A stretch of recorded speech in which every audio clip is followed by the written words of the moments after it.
हार्डिकर जी को पूछा कि क्या यह संभव है कि हर आदमी अपनी चिकित्सा खुद कर ले, तो डॉक्टर की क्या जरूरत है। तो उन्होंने कहा है कि डॉक्टर क्या करता है, डॉक्टर क्या करता है, आपसे कुछ बातें पूछेगा, आपको भूख लगती है कि नहीं, प्यास लगती है कि नहीं, नींद आती है कि नहीं, खाना अच्छा लग रहा है कि नहीं, वगैरह वगैरह, और ये सब आप उसको बताएंगे। ये सब बताने के बाद वो अपना कंक्लूजन आपको बताएगा कि आपको फलाना रोग हुआ है या आपको ऐसी तकलीफ हुई है। मतलब क्या है, डॉक्टर ने जो कुछ बताया आपके कहने पर, वो कोई भगवान तो नहीं है, ऐसा डॉक्टर तो कहीं नहीं है कि जो आप कुछ भी ना कहो और बता दे कि आपको ऐसा है। शायद 250-300 साल पहले रहे होंगे ऐसे कुछ चिकित्सक जो नाड़ी देखते ही बात करते थे कि आपने 10 दिन पहले ये खाया। हार्डिकर जी ने मुझे बताया कि ऐसे वैद्य रहे हैं इस देश में जो 1 मिनट आपकी नाड़ी पकड़ लें तो बता देंगे कि कल क्या खाया, 2 दिन पहले क्या खाया, 4 दिन पहले क्या खाया, 10 दिन पहले क्या खाया। अब ऐसे लोगों की कमी बहुत है इस देश में, संख्या भी कम है। तो हार्डिकर जी ने मुझे कहा कि आप जो बताते हैं डॉक्टर उस पर से अपना तय करता है, लेकिन उसमें भी वो पक्का नहीं होता। एलोपैथी चिकित्सा में तो सिद्धांत ही है trial and error, trial and error, trial and error, माने कोशिश करो और गलतियां करो, कोशिश करो और गलतियां करो, कोशिश करो, माने तीर चलाओ, लगे तो ठीक, नहीं तो तुक्का। यह बात हार्डिकर जी के मुंह से सुनी तो मुझे लगा कि वो आयुर्वेद चिकित्सक हैं, शायद इसलिए ऐसा बोलते होंगे।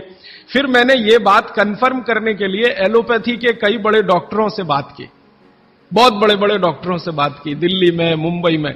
वो कहते हैं कि देखो बात तो सही है, लेकिन हम इसको जाहिर में नहीं कह सकते, माने आप जैसे लोगों के सामने नहीं कह सकते कि हम सब ट्रायल एंड एरर पे काम करते हैं, हम सब तीर चलाते हैं, लग जाए तो ठीक है, नहीं तो तुक्का है।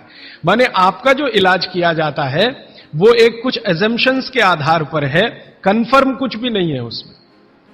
काम कर गया तो ठीक है, नहीं तो आप तो मर ही जाएंगे। डॉक्टर कहेगा मैंने तो बहुत कोशिश की, अब मैं क्या कर सकता हूं, और आप चुपचाप अपने पेशेंट की डेड बॉडी लेके वहां से चले आएंगे।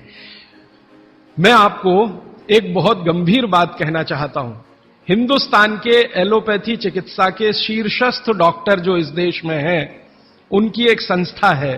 वो संस्था की एक कॉन्फ्रेंस में मैं चला गया था गलती से, एक डॉक्टर मुझे पकड़ के ले गया था, मेरा जाने का तो कोई अधिकार नहीं था, लेकिन डॉक्टर ले गया था। वो कहता था कि तुम सुनना बस बैठ के, हम बात क्या करते हैं, कुछ बोलना नहीं, कुछ कहना नहीं, रिएक्ट नहीं करना, बस सुनना, हम देखो क्या बातें करते हैं।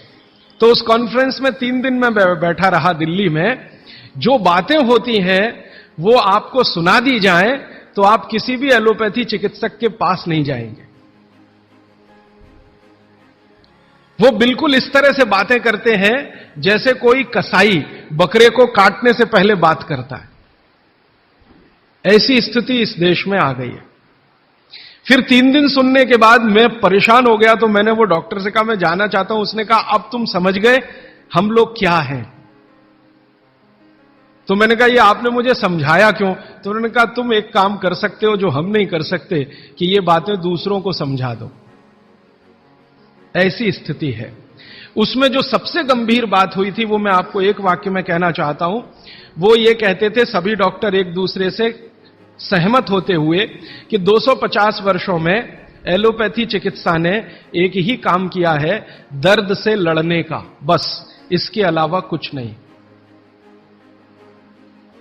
250 वर्षों में एलोपैथी चिकित्सा ने एक ही रिसर्च किया है, एक ही काम किया है, एक ही शोध किया है, वो दर्द से लड़ने का, इसके आगे कुछ नहीं है। और ये बात मैं बहुत घंटों घंटों सोचता रहा, तब जाकर मुझे मन में प्रेरणा हुई कि मुझे तो भारत के लोगों को कुछ और बताने की जरूरत है।